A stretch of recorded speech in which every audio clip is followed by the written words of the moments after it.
ಶ್ರೀ ಗುರು ಶಂಭುಲಿಂಗದ ಪಾದ ಪಂಕಜ ವಿಯನ್ನ ಮತ್ತಿಗೆ ಮಂಗಲವನು ತ್ರೈಲೋಕ್ಯ ಸಂಪದಾಲೇಖ್ಯ ಸಮುಲ್ಲೇಖನ ಭಿತ್ತಯೇ ಸಚ್ಚಿದಾನಂದ ರೂಪಾಯ ಶಿವಾಯ ಬ್ರಹ್ಮಣೇ ನಮಃ. ಯಾಮಾಹು ಸರ್ವಲೋಕಾನಾಂ ಪ್ರಕೃತಿಂ ಶಾಸ್ತ್ರಪಾರಗಾಃ ತಾಂ ಧರ್ಮಚಾರಿಣಿಂ ಶಂಭೋ ಪ್ರಣಮಾಮಿ ಪರಾಂ ಶಿವಾಂ.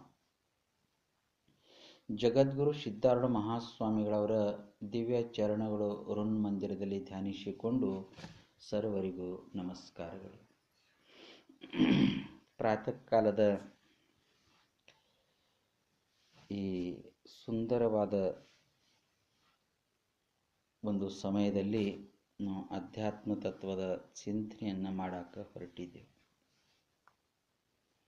ಮನುಷ್ಯನು ತನ್ನ ಜೀವನದ ಬದುಕಿನ ಜೊತೆಗೆ ಹೇಗೆ ಜೀವಿಸಬೇಕು, ಜೀವಿಸುವ ಕಲೆ ಏನು ಎಂಬುದನ್ನು ಶಾಸ್ತ್ರಗದ್ದಲ್ಲಿ ಬಹಳಷ್ಟು ಸುಂದರವಾಗಿ ಉಲ್ಲೇಖ ಮಾಡುವುದನ್ನು ನಾವು ಕೇಳ್ತಾ ಇರ್ತೇವೆ ಅಂತ ಅರ್ಥ. ಶತಾಯ ಗತಾಯ ನಾವು ಜೀವಿಸಲೇಬೇಕು, ನ ಅನ್ಯಃ ಪಂಥಃ, ಬೇರೆ ದಾರಿನೇ ಇಲ್ಲ ಅಂತ ಅರ್ಥ. ಜೀವ್ಸಕ್ಕೆ ಹೇಳ್ಯಾರ ಅಂತ ತಿಳ್ಕೊಂಡು ಎತ್ತಬೇಕಾದ ಜೀವಿಸುವುದಲ್ಲ, ಹೇಗೆ ಜೀವಿಸಬೇಕು, ಹೇಗೆ ಬದುಕಬೇಕೆಂಬುದನ್ನು ಶಾಸ್ತ್ರಗದ್ದಲ್ಲಿ ಉಲ್ಲೇಖ ಇದೆ. ಆ ರೀತಿಯಾಗಿ ಅವ ಬದುಕದ ಅಥವಾ ಜೀವಿಸಿದ ಅಂತಂದ್ರೆ ಅದಕ್ಕೆ ಮನುಷ್ಯತ್ವ ಅಂತ ಕರೀತಾರ ಅಂತ ಅರ್ಥ. ಬದುಕುವುದಿದೆಯಲ್ಲ ಅಂತಂದ್ರೆ ಪಶು ಪಕ್ಷಾತಿಗಳಿಗೆ ಕೂಡ ಬದುಕ್ತಾವ, ಅವು ಕೂಡ ಜೀವಿಸ್ತಾವ. ಜೀವಿಸಕ್ಕೆ ಹೇಳ್ಯಾರಪ್ಪ ಅಂತ ತಿಳ್ಕೊಂಡು ಹ್ಯಾಂಗರೇ ಜೀವಿಸಿರೋದು ಮನುಷ್ಯತ್ವಲ್ಲ, ಅದು ಶ್ರೇಯಸ್ಸಲ್ಲ ಅಂತ ಅರ್ಥ.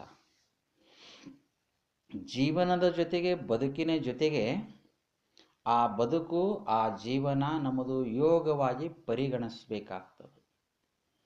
ಯೋಗ ಅಂತಂದ್ರೆ ಭಗವಂತನ ಚಿಂತನೆಗೆ ಯೋಗ ಅಂತ ಕರೀತಾರೆ, ಸತ್ಸಂಗಕ್ಕೆ ಯೋಗ ಅಂತ ಕರೀತಾರೆ, ನೀತಿ ನೇಮ ಆಚಾರ ವಿಚಾರಕ್ಕೆ ಯೋಗ ಅಂತ. ಯೋಗದ ಪರಿಭಾಷಾ ಬಹಳಷ್ಟು ವಿಸ್ತಾರವಾಗಿದೆ ಅಂತ. ಇದಕ್ಕೆ ನಿಖರವಾಗಿ ಯೋಗ ಅಂತ ಕರೆಯುವುದು ಕಷ್ಟ ಸಾಧ್ಯ ಅಂತ ಅರ್ಥ.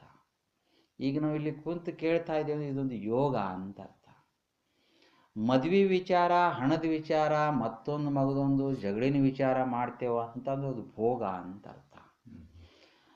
ಮನುಷ್ಯನು ತನ್ನ ಸ್ವಾರ್ಥಕ್ಕಾಗಿ ಆಶೆ ಅಮಿಷಗಳಿಗಾಗಿ ಏನಾರೇ ಮಾಡ್ತಾದಾನ, ಜೀವಿಸ್ತಾನ ಅಂತಂದ್ರೆ ಅದು ಭೋಗ ಅಂತ ಅರ್ಥ.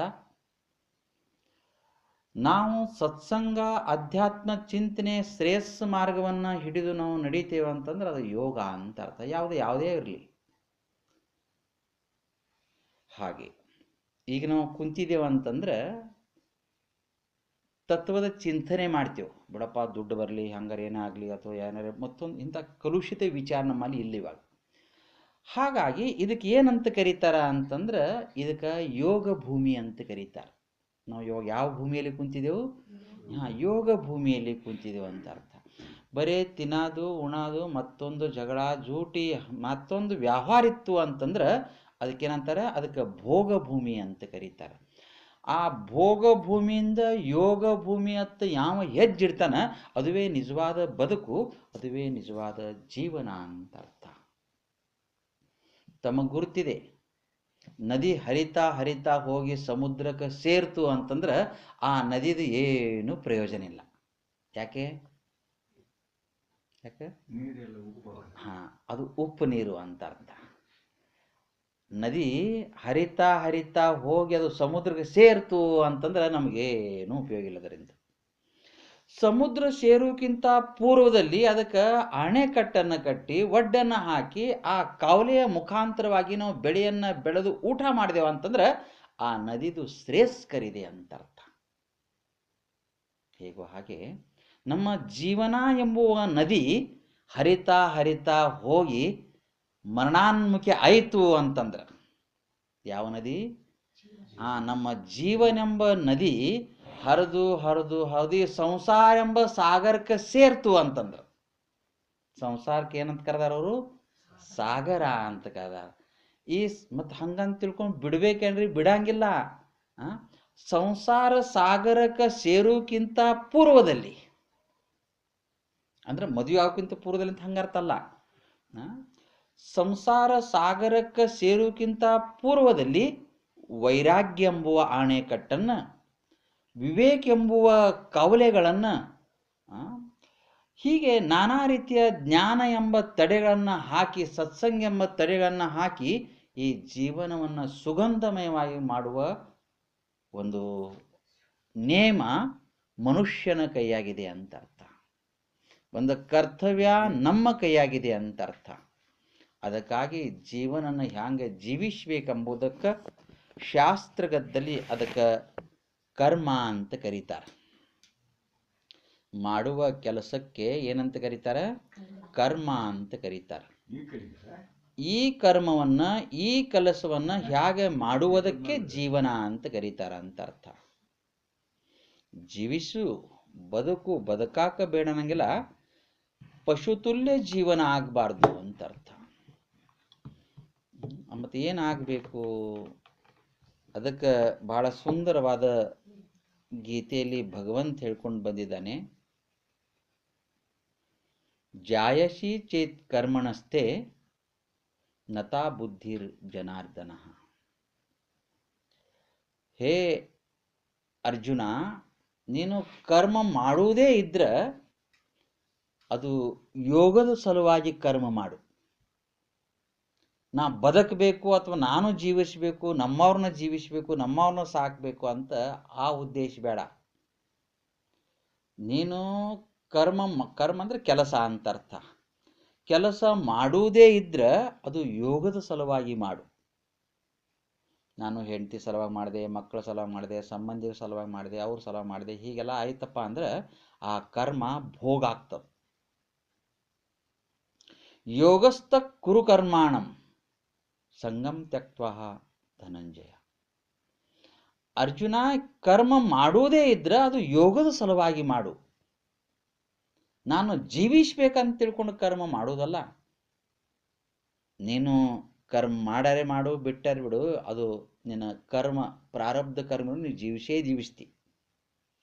ಭಗವಂತ ಯಾವ ರೀತಿ ಎಂದರೆ ನಮಗೆ ಅದು ಸಲೂತನ ಅಥವಾ ಅವ ಪ್ರೇರಣೆ ಕೊಡ್ತಾನ ಅಂತ ಅರ್ಥ.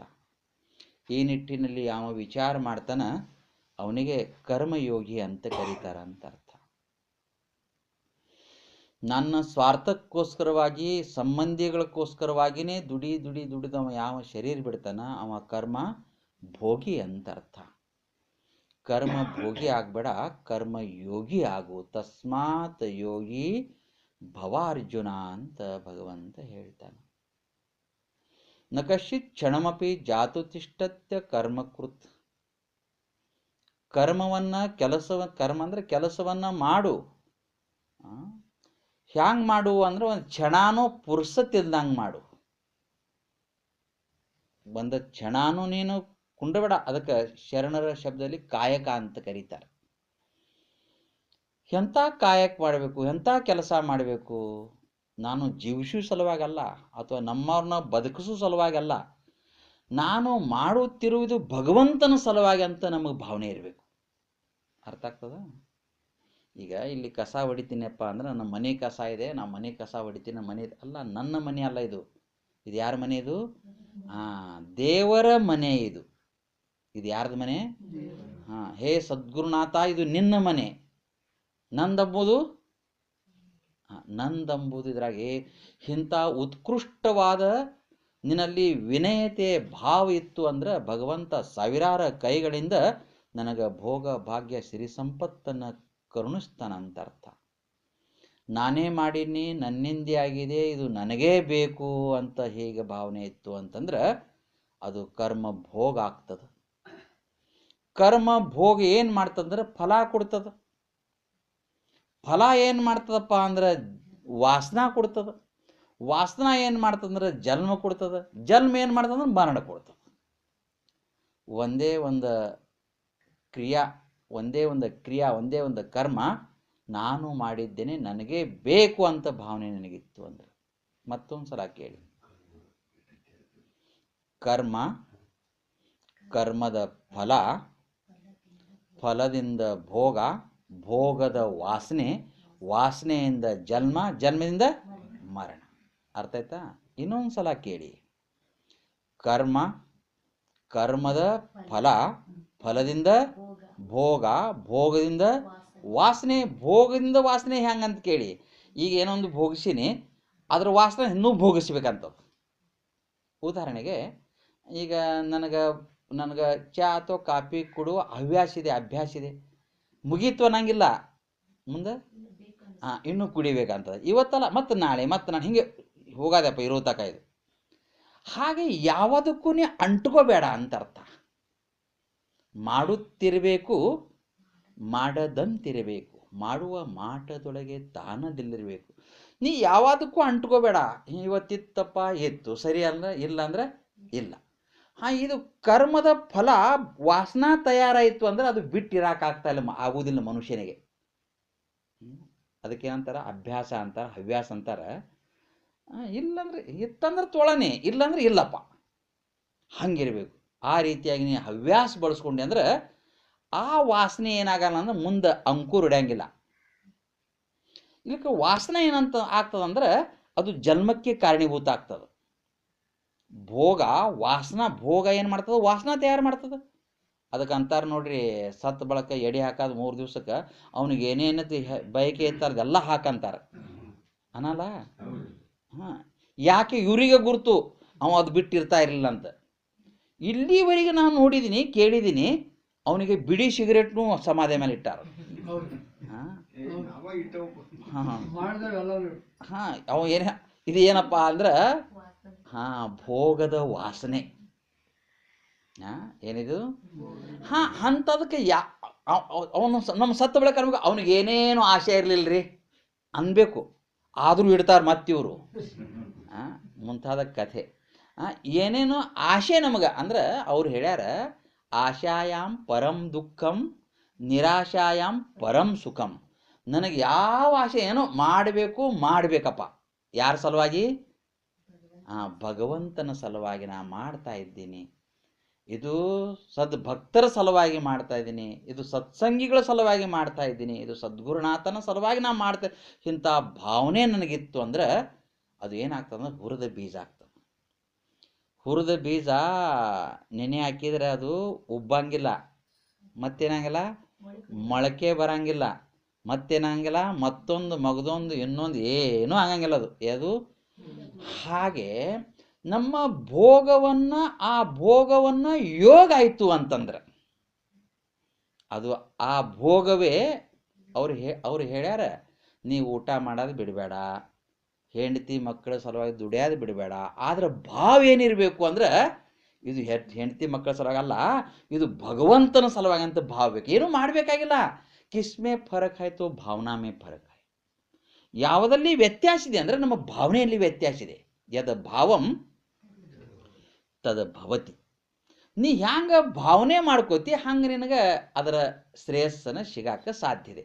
ಏನೂ ಭಾವನೆ ಇಲ್ಲ, ಇದೆಲ್ಲ ಭಗವಂತ. ಏನು ಹಿಂಗೆ ಪದೇ ಪದೇ ಅನ್ಕೋಬೇಕಂತ ಇಲ್ಲ. ಒಂದು ದಿವಸ ಬೆಳಗ್ಗೆ ಒಂದ್ಸಲ ಅಂದ್ಬಿಡ್ತೀನಪ್ಪ ಇದೆಲ್ಲ ಭಗವಂತ, ಹಂಗಲ್ಲ. ನಾನು ಒಳಗಿರ್ಬೇಕದು. ಬೆಳಗ್ಗೆ ಒಂದ್ಸಲ ಹೇಳ್ಯಾರಪ್ಪ ಅಂತ ಇದ್ರಲ್ಲಿ ಭಗವಂತದ್ದು ಅಂತ ಬಿಟ್ರೆ ಮುಗುದಿಂದ ಹಂಗಂತ ಅರ್ಥ ಅಲ್ಲ. ನನ್ನ ಮನಸ್ಸಾರೆ ನನ್ನ ಮನಸ್ಸಿನೊಳಗಿರಬೇಕು. ಇದೆಲ್ಲ ನಂದೇನೂ ಇಲ್ಲ. ಇದೆಲ್ಲ ಯಾರ್ದು? ಇದೆಲ್ಲ ಭಗವಂತನ ಸಲುವಾಗಿ ಮಾಡ್ತೀನಿ, ಭಗವಂತನಿಗಾಗಿ ಮಾಡ್ತೀನಿ. ಯಾಕಂದ್ರೆ ನಮ್ಮ ಜೀವನನೇ ಇದು ಭೋಗಮಯ. ಊಟ ಮಾಡಲೇಬೇಕು, ನೀರು ಕುಡಿಲೇಬೇಕು, ಹಾಲು ಕುಡಿಲೇಬೇಕು, ಕಾಫಿ ಕುಡಿಲೇಬೇಕು, ಮಾತಾಡಲೇಬೇಕು, ಸಿಟ್ಟು ಬಂದಾಗ ಬೈಲೇಬೇಕು. ಇವೆಲ್ಲ ಇದಕ್ಕೆಲ್ಲ ಭೋಗ ಅಂತಾರೆ. ಬಿತ್ತಂದ್ರೆ ಕಟ್ಟಲೇಬೇಕು, ಬಣ್ಣ ಹಚ್ಚಲೇಬೇಕು, ಮತ್ತೊಂದು ಮಾಡಲೇಬೇಕು, ಇವೆಲ್ಲ ಭೋಗ. ಈ ಭೋಗದ ಮಧ್ಯದಲ್ಲಿ ಇದ್ದುಕೊಂಡು ಯೋಗದ ವಾಸನೆ ನನ್ನಲ್ಲಿ ಇರಲಿ ಅಂತ ಅರ್ಥ. ತಮಗೆ ಗುರುತಿಲ್ಲ, ಜನಕ ನಮಗೆ ಯಾವ ಭೋಗ? ನಮಗಿಂತೂ ಎಷ್ಟೋ ನೂರಾರು ಸಾವಿರಾರು ಪಟ ಭೋಗದಲ್ಲಿದ್ದ ಯಾರು? ಜನಕ. ಯಾರು? ಜನಕ ಮಹಾರಾಜ. ಅವ ರಾಜ. ರಾಜ ಅಂದ್ರೆ ಏನು? ಮೃಷ್ಟಾನ್ನ ಭೋಜನೆ, ದಾಸಿಯರದಾರ, ಸುಂದರವಾದ ಸ್ತ್ರೀಯರದಾರ, ಮತ್ತೊಂದು ಮಗದೊಂದು ಏನೊಂದು ಎಲ್ಲವೂ ಇದೆ. ಮುತ್ತಿದೆ, ಮಾಣಿಕ್ಕಿದೆ, ಬೆಳ್ಳಿದೆ, ಬಂಗಾರಿದೆ, ಆನಿದೆ, ಅಂಬಾರಿದೆ, ಐಶ್ವರ್ಯದೆ, ಮೆತ್ತನ ಹಾಸಿಗಿದೆ, ಸುಂದರವಾದ ಅರಮನೆ ಇದೆ, ಗಂಧದ ಅರಮನೆ ಇತ್ತಂತ. ಇದೆಲ್ಲವೂ ಭೋಗದಲ್ಲಿ ಇದ್ರೂ ಕೂಡ ಅವನ ಭಾವದಲ್ಲಿ ತ್ಯಾಗ ಇತ್ತು ಅಂತ ಅರ್ಥ. ಯಾರ ಭಾವದಲ್ಲಿ? ಅದಕ್ಕೆ ಜನಕನಿಗೆ ಏನಂತ ಕರೀತಾರೆ? ಮಹಾಜ್ಞಾನಿ ಜನಕ ಅಂತ ಕರೀತಾರೆ. ಜನಕನಿಗೆ ಏನು ಕರೀತಾರಂದ್ರೆ ವಿದೇಹ ಮುಕ್ತ ಜನಕ ಅಂತ ಕರೀತಾರೆ. ಅವನ ದೇಹ ಇದ್ದು ಇಲ್ದಂಗಿತ್ತು. ಹಂಗಂತ ಸುಮ್ಮನೆ ಇಲ್ಲ, ಸುಮ್ಮನೆ ಕುಂತಿಲ್ಲ. ನ್ಯಾಯ ಪಂಚಾಯತ್ ಎಲ್ಲ ಬಗೆಹರಿಸ್ತಿದ.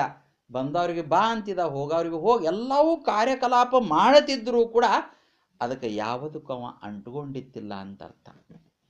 ಒಂದೇ ಒಂದು ಉದಾಹರಣೆ ಮೇಲೆ ನಮಗೆ ಗುರುತಾಗ್ತದೆ. ಅವ ಅಷ್ಟಾವಕ್ರ ಮಹಾಮುನಿಗಳ ಹತ್ರ ಇಂಥ ಸತ್ಸಂಗ ಮಾಡ್ತಾ ಇದ್ರು. ಅವರು ಇಲ್ಲಿ ರಾಜ್ಯದಲ್ಲಿ ಸರಿ ಹೋಗಲ್ಲ ಅಂತ ತಿಳ್ಕೊಂಡು ಜನ ಮತ್ತೆ ಬರೋದಕ್ಕೆ ಊರು ಹೊರಗೆ ಒಂದು ಮರದ ತೆಳಗೆ ಕುಂತು ಹಿಂಗೆ ಜಿಜ್ಞಾಸ್ ಮಾಡ್ತಾ ಇದ್ರು. ಅವಾಗ ಕರ್ಮಧರ್ಮ ಸಂಯೋಗ ಅನುಸಾರವಾಗಿ ಆ ಮಿಥಿಲಾ ನಗರದ ಹೊರಗಡೆ ತೆಳವರ್ಗದ ಜನ ಇರ್ತಾರಲ್ಲ, ಹರಿಜನ ಗಿರಿಜನರು, ಅವರು ಗುಡಿಸಲಿಗೆ ಅದು ಬೆಂಕಿ ಹತ್ತಿಬಿಡ್ತು. ಬೆಂಕಿ ಹತ್ತಿದ ಕೂಡಲೇ ಅವ್ರು ಏನು ಮಾಡಿದರು ಅಂತಂದ್ರೆ, ರಾಜಾಗ ತಿಳ್ಸನ್ ಬರ್ರಿ ಅಂತ ಅವರು ಬಂದು ಮಹಾರಾಜ್ ಇವ್ರು ಕುಂತಿದಲ್ಲ ಕೇಳ್ತಾ ಇದ್ರು, ಜಿಜ್ಞಾಸ್ ಮಾಡ್ತಾ ಇದ್ರು. ಮಹಾರಾಜ್ ಹಮಾರೆ ಬಸ್ತಿಕೋ ಆಗ ಲಗಾ ಹೇ ಅಂತ ಹೇಳಿದಂತ. ಅಂದ್ರೆ ನಮ್ಮ ಏರಿಯಾಕ್ಕೆ, ಬಸ್ತಿ ಅಂದ್ರೆ ಆ ಏರಿಯಾ, ಹಮಾರೆ ಬಸ್ತಿಕೋ ಆಗ ಲಗ್ ಗಯಾ ಹೈ ಮಹಾರಾಜ್ ಅಂತ ಎಲ್ಲ ಕೂಗಿದ್ರಂತ.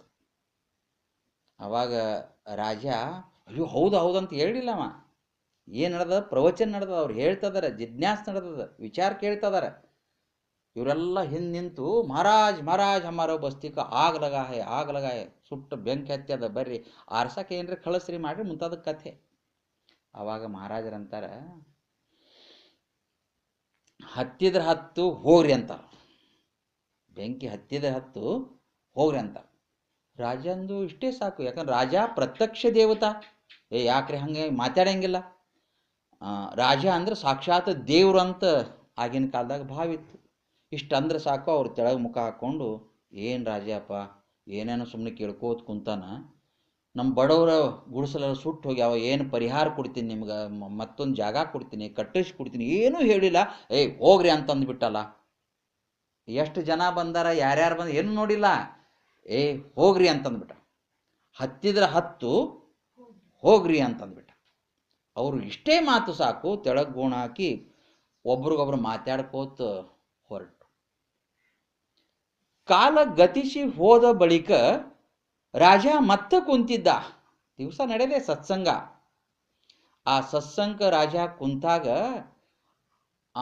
ಅವನ ಗಂಧದ ಅರಮನೆಗೆ ಬೆಂಕಿ ಹತ್ತಿತ್ತಂತ. ಅದೇನೋ ಕರ್ಮಧರ್ಮ ಸಂಯೋಗಾನುಸಾರವಾಗಿ ಅವಾಗ ಇಡೀ ರಾಜ್ಯದ ಜನ ಇಲ್ಲಿ ಬಂದು ರಾಜ ಅರಮನೆಗೆ ಬೆಂಕಿ ಹತ್ಯದ ಅಂತ ಹೇಳಿದ್ರಂತ. ಅವಾಗ ಜನಕ ಮಹಾರಾಜ ಹೇಳ್ತಾನ, ಎಂಥ ಒಂದು ತಟಸ್ಥ ಭಾವ ಇರಬೇಕು, ಎಂಥ ಒಂದು ತ್ಯಾಗ ಮನೋಭಾವನೆ ಇರಬೇಕು, ಎಂಥ ಒಂದು ಯೋಗದ ನಿಲುವು ಅವನಿಗೆ ಇರಬೇಕು ರಾಜನಿಗೆ.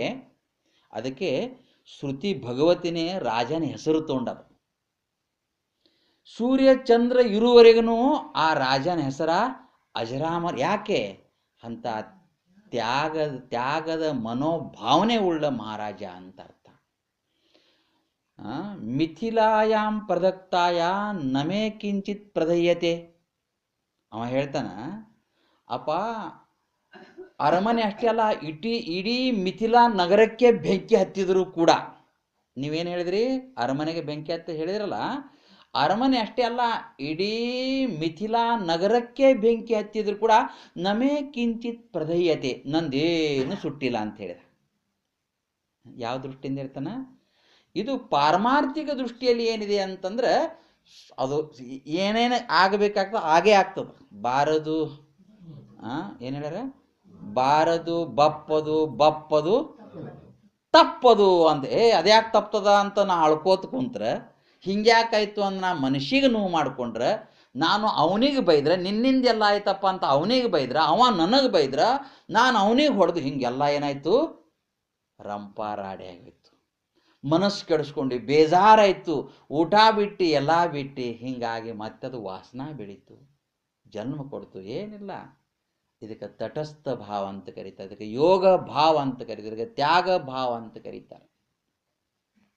ಭೋಗದ ಮಧ್ಯದಲ್ಲಿ ಇದ್ದುಕೊಂಡು ಯೋಗವನ್ನು ಸಾಧಿಸಿದ ಮಹಾನುಭಾವ ಜನಕ. ನಮಗೆ ಯಾರ ಕಥೆ ಬೇಕಾಗ್ಯದ ಅಂದ್ರೆ ಜನಕನ ಕಥೆ ಬೇಕಾಗ್ಯದ. ನಮಗೆ ಯಾರ ಆದರ್ಶ ಬೇಕಾಗ್ಯದಪ್ಪ ಅಂದ್ರೆ ಜನಕನ ಆದರ್ಶ ನಮಗೆ ಬೇಕಾಗ್ಯದ. ಇವತ್ತು ನಮಗೆ ಶುಕನ ಕಥೆ ಬೇಡ, ಇವತ್ತು ನಮಗೆ ಶುಕನ ಚಾರಿತ್ರ್ಯ ಬೇಡ. ಯಾಕಂದ್ರೆ ಶುಕನಂಗೆ ನಮಗಾಗಕ್ಕೆ ಬರಂಗಿಲ್ಲ. ಅರ್ಥ ಆಗ್ತದ? ಯಾಕೆ? ಶುಕ ಮಹಾನ್ ತ್ಯಾಗಿ. ಅವನಿಗೆ ಮನೆ ಇಲ್ಲ, ಮಠ ಇಲ್ಲ, ಬಟ್ಟಿಲ್ಲ, ಮತ್ತೊಂದು ಏನು ಅಂಥದ್ದು ಕತೆ ಬೇಡ. ಯಾಕೆ ನಾವು ಎಲ್ಲ ಹೊಂದ್ಕೊಂಡಿದ್ದೇವೆ. ಇವಾಗ ಮನೆ ಇದೆ ನಮಗೆ, ಮಠ ಇದೆ ನಮಗೆ, ಬದುಕಿದೆ ನಮಗೆ, ಜೀವನ ನಮಗಿದೆ. ಯಾರ ಕತೆ ಬೇಕು ನಮಗೆ? ಜನಕನ ಕಥೆ ನಮಗೆ ಬೇಕಾಗ್ಯದ. ಹಂಗಂತ ತಿಳ್ಕೊಂಡು ಶುಕ ಕನಿಷ್ಠ ಅಂತ ಅರ್ಥಲ್ಲ. ಶುಕದ ನಿಲುವಿಗೆ ಕೈ ಹಾಕಾಕ ನಮಗಾಗಂಗಿಲ್ಲ. ಜನಕನ ಭಾವದಿಂದ ಹೊಂದಿಕೊಂಡು ಹೋಗಾಕ ಅದು ನಮಗಾಗ್ತದ. ಅದಕ್ಕೆ ಜನಕನ ಚಾರಿತ್ರ್ಯವನ್ನು ಮುಂದಿಟ್ಟುಕೊಂಡು ನಾ ಹೆಜ್ಜೆ ಹಾಕಿದೆ ಆದರೆ ನನಗೆ ಶ್ರೇಯಸ್ಸನ್ನು ಕಾಣಕ್ಕೆ ಸಾಧ್ಯ ಆಗ್ತದೆ ಮನುಷ್ಯನೇ. ಈ ನಿಟ್ಟಿನಲ್ಲಿ ಅಂಥ ಕರ್ಮ ಭೋಗದಿಂದ ಕರ್ಮ ಯೋಗದಲ್ಲಿ ನಾನು ನೆಲೆ ನಿಂತಿದ್ದೆ. ಆದರೆ ಅದಕ್ಕೆ ಗೀತೆಯಲ್ಲಿ ಬಹಳ ಸುಂದರವಾದ ಭಗವಂತ ಹೇಳ್ಕೊಂಡು ಬಂದಾನ, ಯಜ್ಞಾರ್ಥಾತ್ ಕರ್ಮಣೋನ್ಯತ್ರ ಲೋಕೋಯಂ ಕರ್ಮ ಬಂಧನಾ ತದರ್ಥಂ ಕರ್ಮ ಕೌಂತೆಯ ಮುಕ್ತ ಸಂಗ ಸಮಾಚಾರ ಸಮ್ಯಕ್ ಆಚಾರ. ಇಂಥ ಸುಂದರವಾದ ಆಚರಣೆ ನೀನು ಮಾಡಿದ್ದೆ ಅಂತಂದ್ರೆ ನೀನು ಮುಕ್ತನಾಗ್ತಿ ಅಂತ ಅರ್ಥ. ಮುಕ್ತ ಆಗ್ತಾನ ಅಂದ್ರೆ ಏನೋ ಒಂದು ಆಗ್ತದಪ್ಪ, ಅದಕ್ಕೆ ಕಾವಿನೇ ಹಾಕೋತಾನ ಹಂಗಂತ ಅರ್ಥ ಅಲ್ಲ. ಮುಕ್ತ ಆಗ್ತಾನಪ್ಪ ಶಬ್ದಕ್ಕೆ ಅರ್ಥ ಏನಪ್ಪ ಅಂದ್ರೆ ಅವನಲ್ಲಿ ಸಂತೃಪ್ತಿ ಉಂಟಾಗ್ತದ. ಏನುಂಟಾಗ್ತದ? ಅವನಿಗೆ ರಾಗದ್ವೇಷ ಹೊರಟು ಹೋಗ್ತಾವ. ಆಗಲಿ ಬಿಡು ಅಂತ ಸೋಲ್ತಾನ ಮನುಷ್ಯ. ಯಾವಾಗಲೂ ಸೋಲಾದ ಕಲಿಬೇಕು ಹೊರತಾಗಿ ನಾನು ಗೆಲ್ಲಬೇಕಂತ ಹೋಗಬಾರ್ದು. ಏನು ಕಲಿಬೇಕು? ನಾವು ಸೋಲಾದ ಕಲಿಬೇಕು. ಸೋಲಿನಲ್ಲಿ ಆನಂದ ಇದೆ ಹೊರತಾಗಿ ಗೆಲುವಿನಲ್ಲಿ ಆನಂದ. ನಮಗೆ ಅನಿಸ್ಯದ ಗೆಲುವಿನಲ್ಲಿ ಆನಂದ ಇದೆ ಅಂತ. ಗೆತ್ತಂದ್ರೆ ಗೆಲ್ಲಿ, ಯಾರು ಬೇಡ ಅಂತಾರೆ. ಆದ್ರೆ ನಾನಾಗಿ ಗೆಲ್ಲಕ್ಕೆ ಹೋಗಬಾರ್ದು ಅಂತ ಅರ್ಥ. ಗೆಲ್ತಂದು ಗೆಲ್ಲಿ ಭಾಳ ಒಳ್ಳೇದೇ ಅದು. ಎಲ್ಲಿ ಆನಂದ ಇದೆ? ಸೋಲಿನಲ್ಲಿ ಆನಂದ ಇದೆ. ಜನಕ ಸೋತ, ಆಯಿತು ಅಂದ, ಸುಟ್ಟದ ಸುಡ್ಲಿ ಅಂದ, ಹೋಗ್ಯದ ಹೋಗ್ಲಿ ಅಂದ, ಬಂದದ ಬರ್ಲಿ ಅಂದ. ಹೇಗೆ ಹೋಗ್ತಾ ಹೋಗ್ತಾ ನಿಮಗೊಂದು ಮಾತು ಹೇಳ್ತೀನಿ ನಾನು. ನಮ್ಮ ಜೀವನ ಹ್ಯಾಂಗೆ ಇರಬೇಕು ಎಂಬುದಕ್ಕೆ ಮುಗಿಸ್ತಾ ಒಂದು ಮಾತು ಹೇಳ್ತೀನಿ ಕೇಳಿ. ಭಾಳ ಸುಂದರವಾದಿ ಶಂಕರ ಭಗವತ್ಪಾದರು ತಾವು ಮಹಾನ್ ತ್ಯಾಗಿ ಇದ್ದರೂ ಕೂಡ ನಮ್ಮ ಕಲ್ಯಾಣಕ್ಕೋಸ್ಕರವಾಗಿ, ನಮ್ಮ ಉದ್ಧಾರಕ್ಕೋಸ್ಕರ, ಯಾಕಂದ್ರೆ ಸಂಸಾರ ಬಿಟ್ಟು ಯಾರಿಗೆ ಇರೋಕ್ಕಾಗಂಗಿಲ್ಲ. ಏನಾಗ್ತದಂತೀರಿ? ನಮಗೆ ಈ ಬಾಳ್ವೆ ಬಿಟ್ಟು ಯಾರಿಗೂ ಇರಾಕಲ್ಲ. ಇಂಥದ್ರ ಮಧ್ಯದಲ್ಲಿ ನಾವು ಹ್ಯಾಂಗೆ ಬದುಕಬೇಕು ಎಂಬುದನ್ನು ಯೋಗ ಕರ್ಮಸು ಕೌಶಲಂ, ಆ ಕುಶಲತೆಯನ್ನು ಆಚಾರ್ಯರ ಶಬ್ದಗಳನ್ನ ನಾವು ಕೇಳ್ತಾ ಇದ್ದೇವೆ ಅಂತ ಅರ್ಥ. ಏನು ಹೇಳ್ಯಾರ ಅವರು ಅಂತ ಕೇಳ್ರಿ. ಆಗತಂ ಸ್ವಾಗತಂ ಕುರ್ಯಾತ್, ಇದು ಒಂದೇ ಮಾತು. ಆಚಾರ್ಯ ಹೇಳ್ತಾರೆ, ಯಾರು ಬಂದ್ರಪ್ಪ ಅಂದ್ರೆ ಬರ್ರಿ ಭಾಳ ಸಂತೋಷ, ನೀವು ಬಂದ್ರಿ, ಕುಣ್ರಿ, ನಮ್ಮ ಮನ್ಯಾಗ ಏನಿದೆ ಅಂಬ್ಲಿನೋ ನುಚ್ಚನೋ ಏನರೋ ತೋರಿ, ಇಂಥ 4 ಪ್ರೀತಿಯ ಮಾತನ್ನು ಆಡ್ಬೇಕಂತ. ಅತಿಥಿ ಪ್ರಿಯಾಣಾಮ್ ಅಂತಂದು ಶಬ್ದ ಮತ್ತೊಂದು ಕಡೆ ಹೇಳಿ. ಬಂದ ಅತಿಥಿಗಳಿಗೆ ನಾವು ಏನು ಮಾಡಬೇಕು? ಇವು ಬಂದ್ರಲ್ಪ, ಇವ್ರಿಗೆ ಮತ್ತೆ ಅಲ್ಲಿ ಚಾ ಮಾಡೋದು, ಯಾವಾಗ ಹೋಗ್ತಾರೋ ಇವರು, ಹಾಗೆ ಹಂಚು ಹಾಕೋತ್ ನೀವು ಕುಂತಿ ಅಂದ್ರೆ ಮತ್ತದು ಏನಾಗ್ತದೆ? ವಾಸನ ಬೆಳೀತದ, ರಾಗದ್ವೇಷ ಆದರೂ ಉಂಟಾಗ್ತವ. ಇಲ್ಲ, ನಿನಗೆ ಶ್ರೇಷ್ಠ ಆಗಲ್ಲ. ಅದಕ್ಕೆ ಶಾಸ್ತ್ರ ಅತಿಥಿ ದೇವೋ, ಅವ ದೇವ್ರು ಬಂದಂಗಂತ. ದೇವ್ರು ಎಲ್ಲದನೋ ಏನೋ ಗುರುತಿಲ್ಲ, ಆದ್ರೆ ಅವ ದೇವ್ರಂತ ಶಾಸ್ತ್ರ ಹೇಳ್ತದೆ. ಬಂದಾನಂದ್ರೆ ಅವನಿಗೆ ಏನೂ ಕೊಡಬೇಡ, ಪ್ರೀತಿಯ 4 ಮಾತು ಎಷ್ಟು ಸಂತೋಷ ಆಗ, ಹೋದೇವಪ್ಪ ಎತ್ತಬೇಕತ್ ಮಾತಾಡ್ಬಿಟ್ಟವ ಅಂತ ಅಂದುಬಿಟ್ರೆ ಏನು ಉಳಿತದೆ? ಇಲ್ಲ, ನೀನು ಕೊಡೋದು ಬೇಡ. ಬೇಕಾದ್ರೆ ಪ್ರೀತಿಯ ಮಾನೇನ ತೃಪ್ತಿ ನತು ಭೋಜನೇನ, ಅವನಿಗೆ ಮಾನ ಮರ್ಯಾದೆ ಗೌರವ ಘನತೆ ನೀವು ಕೊಟ್ಟಪ್ಪ ಅಂದ್ರೆ ಅದೇ ಅವನಿಗೆ ತೃಪ್ತಿ ಹೋಗುತ್ತೆ. ನೀವು ಕೊಟ್ಟು ಊಟದಿಂದಲ್ಲ, ಒಳ್ಳೆ ಊಟ ಅವನಿಗೆ ಕೊಟ್ಟು ಏನರೇ ಬೈದು ಕಳಿಸ್ದೆ ಅಂದ್ರೆ. ಹಾಗೆ ಅವ್ರಂತಾರ, ಆಗತಂ ಸ್ವಾಗತಂ ಕುರ್ಯಾತ್, ಯಾರು ಬರ್ತಾರ ಒಳ್ಳೆ ಸ್ವಾಗತ ಮಾಡೋರಿ. ಗಚ್ಚೇತ್ನ ನಿವಾರಯೇತ್, ಎರಡನೇ ಮಾತು ಹೇಳ್ತದ. ಏನರೇ ಹೋಯ್ತು, ನಮ್ಮ ಕೈ ಬಿಟ್ಟು ಹೋಗ್ತಿತ್ತಂದ್ರೆ ಹೋಗ್ಲಿ ಬಿಡು ಅನ್ಬೇಕು. ಅದ್ರ ಸಲುವಾಗಿ ಹೋರಾಟ ಬೇಡ ಅಂತ ಹೇಳ್ಯಾರ. ಗಚ್ಚೇತ್ ನ ನಿವಾರಯೇತ್, ವ್ಯಕ್ತಿ ಆಗಲಿ, ವಸ್ತು ಆಗಲಿ, ಪರಿಸ್ಥಿತಿ ಆಗಲಿ. ಇನ್ನೊಂದ್ಸಲ ಕೇಳಿ, ಏನೇನು? ವಸ್ತು, ವ್ಯಕ್ತಿ, ಪರಿಸ್ಥಿತಿ, इन तीनों को मत छोड़िए. यदि भाग जाता है तो उसके पीछे भी मत भागिए. ನಮ್ಮ ವಸ್ತು ಆಗಲಿ, ವ್ಯಕ್ತಿ ಆಗಲಿ, ನಮ್ಮ ಪರಿಸ್ಥಿತಿ ಆಗಲಿ ನಮ್ಮನ್ನು ಕೈ ಬಿಟ್ಟು ಹೋಗ್ತಂದ್ರೆ ಹೋಗ್ಲಿ ಅನ್ಬೇಕು. ಅದ್ರ ಬೆನ್ನು ಹತ್ತಬಾರ್ದು, ಅವು ಬಿಡಬಾರ್ದು. ಅಕಸ್ಮಾತ್ ಕೈ ಬಿಟ್ಟು ಹೋದ್ರೆ ಏನು ಮಾಡೋಕ್ಕಾಗ್ತದೆ? ಹೋಗ್ರ ಅನ್ಬೇಕು. ಅದಕ್ಕೆ ಗಚ್ಚೇತ್ ನ ನಿವಾರೇ, ತಡೆ ಹಿಡಿಬೇಡಂತ. ಹೋಗ್ತೀವಿ ಹೋಗ್ರಪ್ಪ, ಬರ್ತಿ ಬರ್ರಪ್ಪ. ಆಗತಂ ಸ್ವಾಗತಂ ಕುರ್ಯಾತ್ ಗಚ್ಚೇತ್ ನ ನಿವಾರಯೇತ್. ಯಥಾವತ್ ಸಹಯೇತ್ ಸಹ ತಪಃ ಚೋತ್ತಮ ಚೋತ್ತಮಾಹ. ಯಥಾವತ್ ಸಹ ಅಂದ್ರೆ ಹ್ಯಾಂಗ ಇದೆ ಹಂಗೆ ನಡ್ಕೊಂಡು ಹೋಗ್ಬೇಕಂತ. ಇಲ್ಲದ ಮಾಡ್ಕೋತ ಹೋದ್ರೆ ಇಲ್ಲದ್ದಾಗ್ತದೆ. ನಮಗೆ ಅದಕ್ಕೆ ಹೇಳ್ಯಾರ, ಹಾಸಿಗೆದ್ದಷ್ಟು ಅವರು ಮಾಡ್ಯಾರ ತಿಳ್ಕೊಂಡು ನಾನು ಮಾಡಕ್ಕೆ ಹೋದ್ರೆ ಹಂಗಲ್ಲ. ಯಥಾವತ್ ಸಹಯೇತ್. ಸಹಯೇತ್ ಅಂದ್ರೆ ಸಹಿಸ್ಕೊ ಅಂದ್ರೆ ಕಷ್ಟದಿಂದಲ್ಲ, ಸಹಜವಾಗಿ ಸಹಿಸ್ಕೊ ಅಂತ. ಮಾತಾಡ್ಯಾರ ಮಾತಾಡಲಿ ಬಿಡು, ಅಂದಾರ ಅಲ್ಲಿ ಬಿಡು, ಹೋಗ್ಯಾದ ಹೋಗ್ಲಿ ಬಿಡು. ಹೀಗೆಲ್ಲ ಯಾವ್ಯಾವ ನಮಗೆ ನೆಗೆಟಿವ್ ಅದಾವ ಆ ವಿಷಯದಲ್ಲಿ ನಾನು ಉದಾಸೀನವಾಗಿರ್ಬೇಕು. ಜ್ಞಾನಿ ಒಂದು ದಿವ್ಯ ಭವ್ಯ ಗುಣ ಅಂದ್ರೆ ಉದಾಸೀನ. ಏನಾಗೈತನವ ಅಂತಷ್ಟೇ, ಅದ್ರ ಬಗ್ಗೆ ತಲೆ ಕೆಡಿಸೋಳಲ್ಲ. ಈ ರೀತಿಯಾಗಿ ನೀವು ಸಂಸಾರ ಮಾಡಿದೆಪ್ಪ ಅಂದ್ರೆ ಅದು ತಪಸ್ಸು ಅಥವಾ ಯೋಗ ಅಂತ ಹೇಳ್ಕೊಂಡು ಬಂದಿದ್ದಾರೆ ಅಂತ ಅರ್ಥ. ಅಂತ ಸದ್ಬುದ್ಧಿ ಸದ್ಗುರುನಾಥ ಸಿದ್ಧಾರೂಢರು ನಮಗೆಲ್ಲ ಕರುಣಿಸ್ಲಿ ಅಂತ ಹೇಳ್ತಾ ಭಾಳ ಸಂತೋಷ. ನಾವು